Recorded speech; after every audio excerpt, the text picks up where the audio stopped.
De Anales y Legajos. La semilla del saber en el Nuevo Mundo.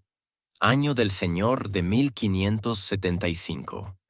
En estos tiempos de vastas empresas y descubrimientos, donde la corona de Castilla extiende sus dominios por tierras ignotas y la Santa Iglesia se afana en traer la luz de la verdadera fe a las almas gentiles, es de sumo menester asentar las bases de una nueva sociedad. Y, ¿qué cimiento más firme para tal obra que la instrucción de los más pequeños en la lengua de Castilla y los preceptos de Cristo? En nuestra incipiente provincia de San Salvador, parte de la vasta Capitanía General de Guatemala, un designio providencial ha comenzado a germinar. Donde antes solo resonaban los ecos de antiguas voces, ahora se escuchan los balbuceos de niños que aprenden las letras y el catecismo. Izalco, noble asiento de indios y abundante en el preciado cacao, fue elegido con acierto para esta empresa. No es azar, sino designio, pues su numerosa población indígena clama por ser guiada a la civilización. Allí se ha erigido una de las primeras casas de primeras letras, cuyo propósito es claro: integrar a los hijos de la tierra en el ordenamiento colonial, enseñándoles el castellano, lengua del rey y de la fe, y los principios inmutables de nuestra Santa Iglesia Católica. Un maestro español, enviado por la gracia divina y la voluntad de Su Majestad, preside estas aulas.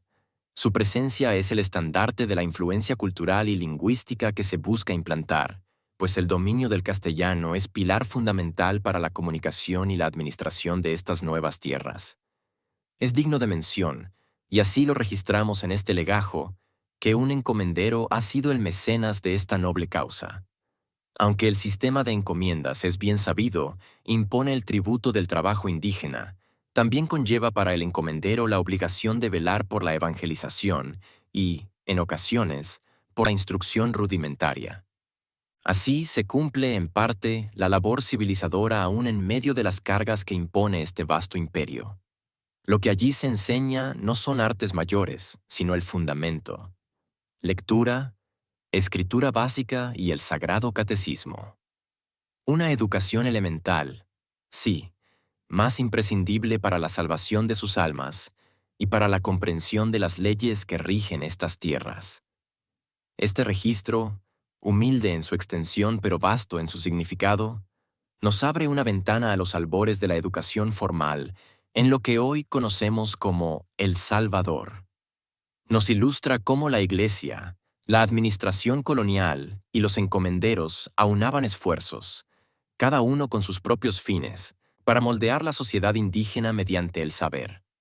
Aún con los propósitos muy específicos de la colonia, se reconoce aquí la imperiosa necesidad de instruir a los niños nativos. Con todo, es justo reconocer que esta educación no alcanzaba a todos ni gozaba de la misma excelencia. Sus límites eran estrechos y sus objetivos, mayormente, servían a los intereses de la corona. Asimismo, es probable que las comunidades indígenas mantuvieran sus propias formas de transmitir conocimientos y tradiciones, coexistiendo con estas iniciativas venidas de Castilla. Es crucial destacar, para la posteridad, que la enseñanza no se constriñó solo a los niños indígenas. La inclusión de la población negra y mulata, ya fueran libres o aspirantes a la libertad, y que se integraban en las dinámicas de nuestros poblados, demuestra una visión más amplia, si bien pragmática, de la necesidad de cierta instrucción para el buen funcionamiento de la sociedad colonial. Para estos grupos, un saber básico les abría puertas a oficios, al comercio menor, o simplemente a comprender las leyes y la fe. Asimismo, es sabido que estas primeras escuelas eran administradas y patrocinadas por el párroco y los cabildos. He aquí la fuerte influencia de los dos pilares de nuestra sociedad colonial. Por medio de sus párrocos, tenía la misión primordial de evangelizar, siendo la lectura del catecismo y la doctrina cristiana el corazón de la enseñanza. Nuestros gobiernos municipales, que velaban por el bienestar y la organización de sus jurisdicciones, incluyendo en ocasiones la promoción de esta educación básica para mantener el orden social y económico. Y no menos importante es la ayuda del Real Fisco, la Hacienda Real, indicando que la corona misma reconocía la importancia de estas empresas, aunque su apoyo pudiera ser a veces intermitente. La supervisión por parte de la Real Audiencia, la más alta autoridad judicial y administrativa, subraya el control centralizado y el interés de Su Majestad en que estas instituciones operaran bajo sus directrices. He aquí la gran paradoja de nuestro sistema. El mantenimiento de estas escuelas se sufragaba con los caudales de la caja de la comunidad, aportada por los propios indígenas. Esto significa que, si bien la educación extendía su mano a otros grupos, la carga económica principal recaía sobre las comunidades indígenas. A menudo, esto era a través de tributos o del trabajo comunal destinado a sostener estas vitales instituciones. El requisito de que un pueblo contara con al menos 100 tributarios para sostener una escuela es un dato revelador de la época. Demuestra que la sostenibilidad de la educación dependía directamente de la capacidad económica de las comunidades. Por ende, las escuelas se concentraban en los pueblos más grandes y consolidados, dejando a muchas comunidades más pequeñas sin acceso a esta formación formal. Pone en evidencia, una vez más, la explotación inherente a nuestro sistema, donde los mismos pueblos sujetos a evangelización y control eran quienes, en gran medida, financiaban los medios para ello. Es por demás lógico que las escuelas se ubicaran en las cabeceras de los curatos. Los curatos eran las principales divisiones eclesiásticas, y sus cabeceras donde residía el párroco y se hallaba la iglesia principal eran los centros administrativos y religiosos. Ello facilitaba la supervisión del párroco y el acceso de la población, si bien a menudo implicaba que los niños de lugares más remotos debieran desplazarse o simplemente no tuvieran acceso. Y así, muchos años después, en el siglo XVIII, el relato de nuestro ilustre obispo Pedro Cortés y Larraz se alza como una fuente histórica invaluable. En su visita pastoral entre 1768 y 1770, nos legó una descripción detallada de la realidad social, económica y educativa de la Capitanía General de Guatemala. Lo que él halló en sus andanzas es ilustrativo de las grandes disparidades y problemas de nuestra educación colonial. 100 niños poblaban la escuela. Esto confirmaba que Izalco seguía siendo un centro vital, y su escuela gozaba de buena salud y una matrícula considerable para la época. Apenas 10 niños asistían, un dato que contrastaba con Izalco y revelaba que no todas las cabeceras de curatos gozaban del mismo éxito, quizás por menor población, menos recursos o falta de apoyo.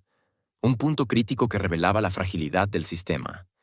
La educación dependía en demasía de la presencia de los maestros. Si uno fallecía o partía, la escuela podía simplemente cerrar, interrumpiendo la instrucción. No había una estructura robusta que garantizara la continuidad automáticamente. La escasez de maestros calificados era un problema recurrente. En el siglo XVIII, lo que hoy conocemos como El Salvador era, pues, parte integral de la Capitanía General de Guatemala, bajo el virreinato de la Nueva España. Por ende, cuando Cortés y Larraz visitó estas tierras, lo hizo como obispo de la diócesis de Guatemala, y todas estas poblaciones estaban bajo la administración y jurisdicción de la Real Audiencia y Capitanía General, con sede en la muy noble ciudad de Guatemala. Así, existían esfuerzos educativos, concentrados en los centros religiosos y administrativos. Más había grandes disparidades en el acceso y la calidad de la enseñanza. El sistema era precario y dependía, en gran medida, de la disponibilidad de maestros y del apoyo local. Todo ello enmarcado bajo la vasta jurisdicción colonial de la Capitanía General de Guatemala. La realidad de la región oriental de El Salvador subraya, aún más, las marcadas disparidades en el acceso al saber.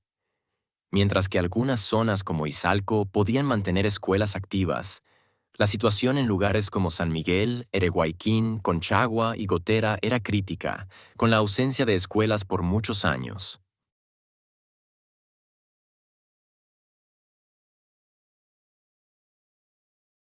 Sin duda, se debía a una mezcla de factores: menor densidad poblacional que pudiera sostener una escuela, dificultades para atraer y retener maestros, menor riqueza o disposición para invertir en educación, y la posible priorización de otros asuntos por parte de las autoridades locales.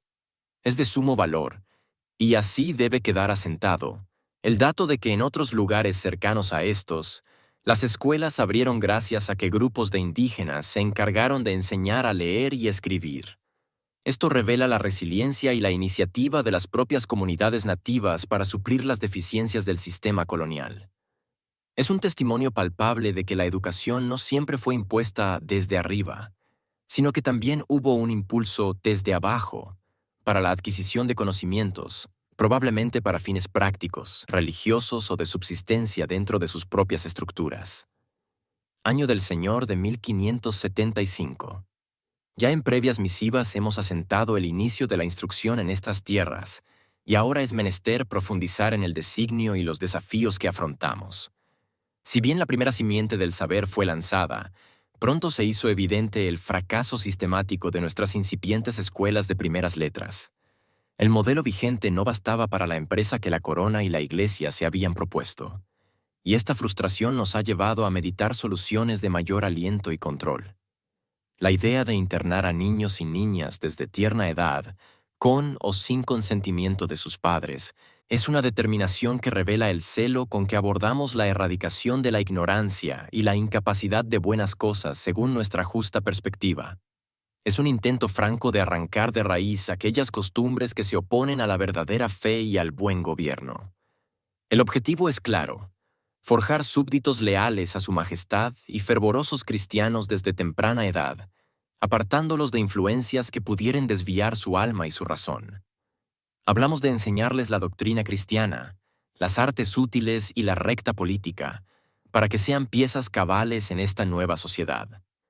Muchos años después, en el de 1799, bajo el ordenamiento de las intendencias impulsadas para una administración más eficaz de estos vastos dominios, la Real Provisión de la Real Audiencia confirmó la gran preocupación por el estado de la enseñanza.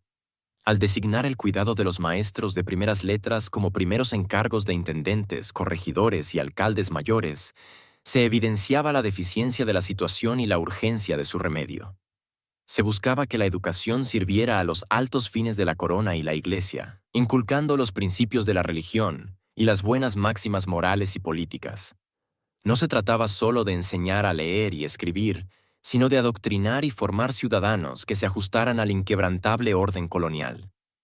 En aquellos postreros años del siglo XVIII, la Intendencia de San Salvador, erigida en 1786, abarcaba gran parte de lo que hoy conocemos por El Salvador. Sus intendentes llevaban sobre sí la enorme responsabilidad de aplicar estas directrices, lo que acentúa la complejidad de la educación colonial. Las brechas entre regiones, la admirable iniciativa indígena frente a la inacción oficial, los intentos coercitivos de las autoridades y la constante vigilancia ideológica a través de la enseñanza.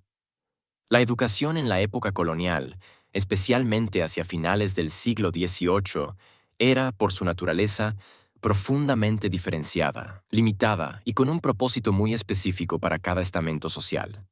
No era un sistema universal ni igualitario como el que vislumbramos para el futuro. El pilar central de toda instrucción era la evangelización. Se buscaba convertir a los naturales de estas tierras al catolicismo y afianzar su fe. La lectura del catecismo y la memorización de oraciones eran esenciales para la salvación de sus almas y para erradicar las prácticas paganas, promoviendo valores occidentales y la obediencia a la Iglesia. Para los indígenas, mestizos y negros, la enseñanza se orientaba a imbuir el castellano, las costumbres hispanas y el respeto a las autoridades coloniales. Se les instruía en buenas máximas morales y políticas, es decir, el acatamiento del orden social establecido. Para las capas más altas de la sociedad peninsulares y criollos, la educación trascendía las primeras letras. Accedían a la gramática, el latín, la retórica, la filosofía y la teología en seminarios o universidades, como la Real y Pontificia Universidad de San Carlos en Guatemala. Estas instituciones formaban a la élite para desempeñar roles en la iglesia, la administración o las profesiones liberales. El contenido elemental consistía en lectura y escritura rudimentaria, aritmética básica y, sobre todo, la memorización de los preceptos católicos y normas de comportamiento civilizadas a ojos de los colonizadores. Los métodos, a menudo, implicaban repetición, memorización y, lamentablemente, castigos físicos, práctica común en aquellos tiempos. Como hemos visto en relatos previos sobre Izalco, Huaymango y Acolhuacán, la calidad y disponibilidad de las escuelas fluctuaba enormemente según la localidad, la presencia y dedicación de un maestro, el apoyo del párroco y la capacidad económica de la comunidad. Las escuelas solían concentrarse en las cabeceras de curatos y pueblos grandes, y su continuidad dependía con frecuencia de un solo individuo. Definitivamente, existía una profunda diferencia de clases y castas en la educación colonial. La sociedad era estratificada, y la educación reflejaba y perpetuaba esa estructura. Españoles, peninsulares y criollos eran quienes tenían el mayor acceso a la educación. Los varones de familias pudientes podían recibir instrucción privada, asistir a estudios de gramática y, si contaban con los medios y la capacidad, ingresar a seminarios o universidades. Las mujeres de la élite a menudo se educaban en conventos con rudimentos de lectura, escritura, religión, música y labores femeninas o de forma privada, preparándose para el matrimonio y la administración del hogar. Mestizos y castas, otros que no fueran indígenas puros. Su acceso era más limitado, dependiendo de la fortuna familiar o de la caridad. Podían asistir a algunas escuelas de primeras letras, especialmente en las ciudades. Su educación se orientaba a menudo a oficios manuales o al servicio. Indígenas. Como ya se ha mencionado, su educación se centraba en las primeras letras, la doctrina cristiana y el castellano. El objetivo primordial era la evangelización y el control social. Aunque existían escuelas para ellos, su alcance y calidad eran muy básicos. Esclavos, negros y mulatos tenían el menor acceso a la educación formal.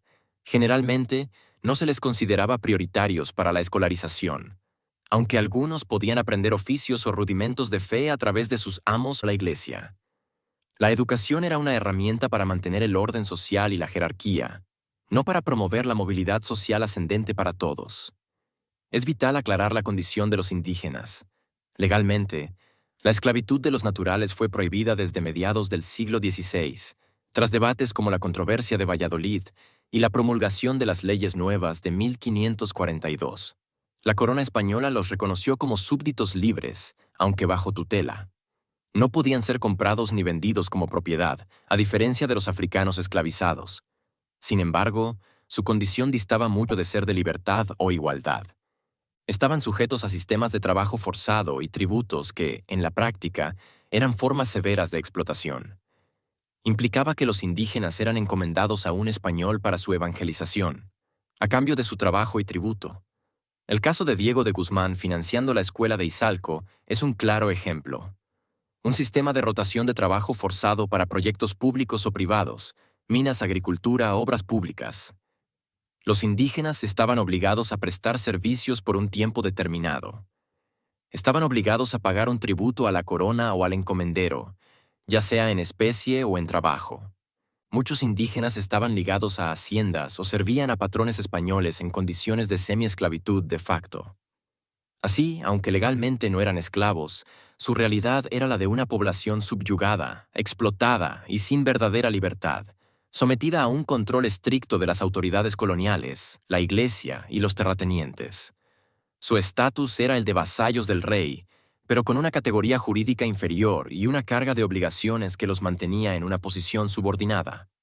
La finalidad de la enseñanza a los indígenas en la época colonial, aunque en la teoría pudiera parecer benevolente salvar sus almas, por ejemplo, estaba intrínsecamente ligada a los intereses y a la estructura del poder colonial. Podemos identificar varias finalidades principales. El objetivo primordial era convertir a los indígenas al catolicismo y asegurar su adhesión a la fe, creyendo que, sin esta instrucción, sus almas se perderían. La enseñanza de la moral cristiana buscaba erradicar prácticas indígenas consideradas paganas o pecaminosas, promoviendo valores occidentales y la obediencia a la Iglesia. Dominar el español era crucial para la comunicación con las autoridades, los encomenderos y los misioneros, facilitando la administración, la recaudación de tributos y la difusión de la cultura hispana. Se buscaba que los indígenas adoptaran ciertas costumbres, modos de vida y organización social hispanos, facilitando su integración, siempre subordinada, en la sociedad colonial. La educación inculcaba el respeto y la obediencia al rey, a los funcionarios coloniales y a la iglesia. Se les enseñaban buenas máximas morales y políticas para que fueran súbditos dóciles y productivos. Un cierto grado de alfabetización permitía a los indígenas comprender edictos, normas y leyes coloniales, lo que contribuía al mantenimiento del orden y reducía posibles rebeliones por ignorancia. En algunos casos, se educaba a los hijos de caciques o principales indígenas para que sirvieran como intermediarios entre sus comunidades y las autoridades coloniales, ayudando a la administración y recaudación, siempre bajo supervisión española. Indirectamente, la enseñanza del castellano y la familiarización con las costumbres españolas facilitaba la organización del trabajo forzado, como la encomienda y el repartimiento, y la recaudación de tributos. Un indígena que entendía las órdenes y las estructuras coloniales era un trabajador o tributario más eficiente desde la perspectiva española. Año del Señor de 1575. Ya en previas misivas hemos asentado el inicio de la instrucción en estas tierras, y ahora es menester profundizar en el designio y los desafíos que afrontamos. Si bien la primera simiente del saber fue lanzada, pronto se hizo evidente el fracaso sistemático de nuestras incipientes escuelas de primeras letras. El modelo vigente no bastaba para la empresa que la corona y la iglesia se habían propuesto, y esta frustración nos ha llevado a meditar soluciones de mayor aliento y control. La idea de internar a niños y niñas desde tierna edad, con o sin consentimiento de sus padres, es una determinación que revela el celo con que abordamos la erradicación de la ignorancia y la incapacidad de buenas cosas según nuestra justa perspectiva. Es un intento franco de arrancar de raíz aquellas costumbres que se oponen a la verdadera fe y al buen gobierno. El objetivo es claro: forjar súbditos leales a su majestad y fervorosos cristianos desde temprana edad, apartándolos de influencias que pudieren desviar su alma y su razón. Hablamos de enseñarles la doctrina cristiana, las artes útiles y la recta política, para que sean piezas cabales en esta nueva sociedad. Muchos años después, en el de 1799, bajo el ordenamiento de las intendencias impulsadas para una administración más eficaz de estos vastos dominios, la Real Provisión de la Real Audiencia confirmó la gran preocupación por el estado de la enseñanza. Al designar el cuidado de los maestros de primeras letras como primeros encargos de intendentes, corregidores y alcaldes mayores, se evidenciaba la deficiencia de la situación y la urgencia de su remedio. Se buscaba que la educación sirviera a los altos fines de la corona y la iglesia, inculcando los principios de la religión y las buenas máximas morales y políticas.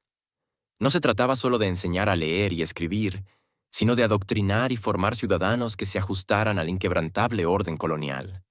En aquellos postreros años del siglo XVIII, la Intendencia de San Salvador, erigida en 1786, abarcaba gran parte de lo que hoy conocemos por El Salvador.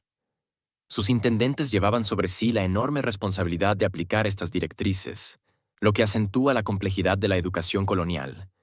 Las brechas entre regiones, la admirable iniciativa indígena frente a la inacción oficial, los intentos coercitivos de las autoridades y la constante vigilancia ideológica a través de la enseñanza.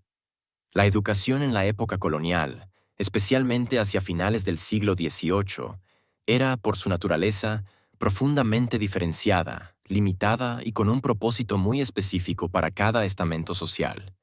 No era un sistema universal ni igualitario como el que vislumbramos para el futuro. El pilar central de toda instrucción era la evangelización. Se buscaba convertir a los naturales de estas tierras al catolicismo y afianzar su fe. La lectura del catecismo y la memorización de oraciones eran esenciales para la salvación de sus almas y para erradicar las prácticas paganas, promoviendo valores occidentales y la obediencia a la Iglesia. Para los indígenas, mestizos y negros, la enseñanza se orientaba a imbuir el castellano, las costumbres hispanas y el respeto a las autoridades coloniales. Se les instruía en buenas máximas morales y políticas, es decir, el acatamiento del orden social establecido.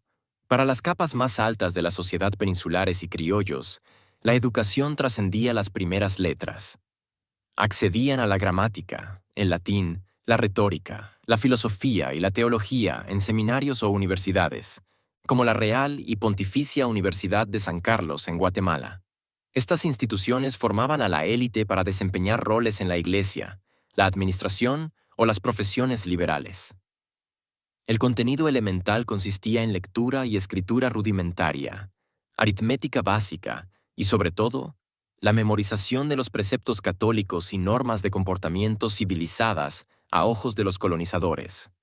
Los métodos, a menudo, implicaban repetición, memorización y, lamentablemente, castigos físicos, práctica común en aquellos tiempos.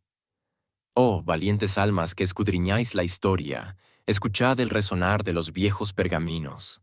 Hemos desvelado los velos del tiempo para comprender que la educación en la colonia no fue un camino de rosas, sino una senda intrincada, marcada por la noble intención de la fe y el pragmatismo del imperio. Vimos cómo el saber fue una herramienta de asimilación, una cadena invisible que, sin embargo, en manos de los propios indígenas, se convirtió en una luz de resistencia y esperanza. Este viaje por las aulas de antaño, por las voluntades de reyes y obispos, y por la resiliencia de los pueblos originarios, nos recuerda que cada lección impartida, cada letra aprendida, ha tejido la compleja trama de nuestra identidad. La sabiduría de un pasado desafiante nos ilumina el presente y nos impulsa hacia el futuro.